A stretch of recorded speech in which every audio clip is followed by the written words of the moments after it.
राहुल गांधी को अगर कहीं से टिकट नहीं मिल रहा है तो छत्तीसगढ़ आकर चुनाव लड़ने। अरे ये ऑफर नहीं बल्कि तंज है जो छत्तीसगढ़ के कद्दावर मंत्री ने कांग्रेस पर कसा है। दरअसल आगामी लोकसभा चुनाव से पहले 8 मार्च को कांग्रेस पार्टी ने 39 उम्मीदवारों का ऐलान कर दिया है।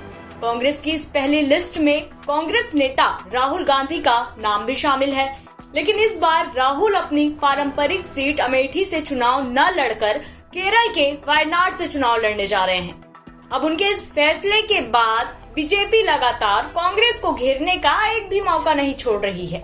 इस बीच छत्तीसगढ़ के कैबिनेट मंत्री केदार कश्यप ने भी कांग्रेस की चुटकी ले ली। उन्होंने राहुल गांधी और छत्तीसगढ़ कांग्रेस पर निशाना साधते हुए क्या कुछ कहा, सुनिए। सर, टिकट पहली लिस्ट निकल गई है कांग्रेस की और इस बार राहुल गांधी फिर अमेठी से नहीं लड़ रहे जो उनकी पारंपरिक सीट हुआ करती थी कांग्रेस। अब पूरे देश में जिस तरीके से कांग्रेस का सरकार रहा, लेकिन उन लोगों ने जिस तरीके से धोखा दिया, अब देश से भागने की स्थिति में है तो अमेठी क्या बात है।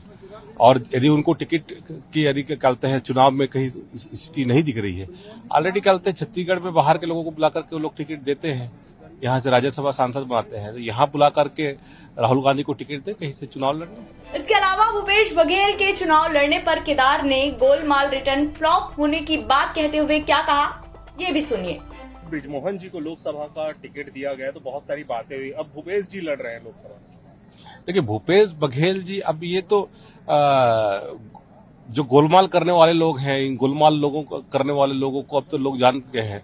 अब गोलमाल रिटर्न फ्लॉप साबित हो गया। बता दें, कांग्रेस ने छत्तीसगढ़ लोकसभा चुनाव के लिए भी 6 उम्मीदवारों की लिस्ट जारी कर दी है, जिसमें पार्टी ने अपने दिग्गज चेहरों को मैदान में उतारा है। बहरहाल ये देखने वाली बात होगी कि कांग्रेस का ये दांव इस लोकसभा चुनाव में कितना कमाल दिखा पाती है। ब्यूरो रिपोर्ट, छत्तीसगढ़ तक।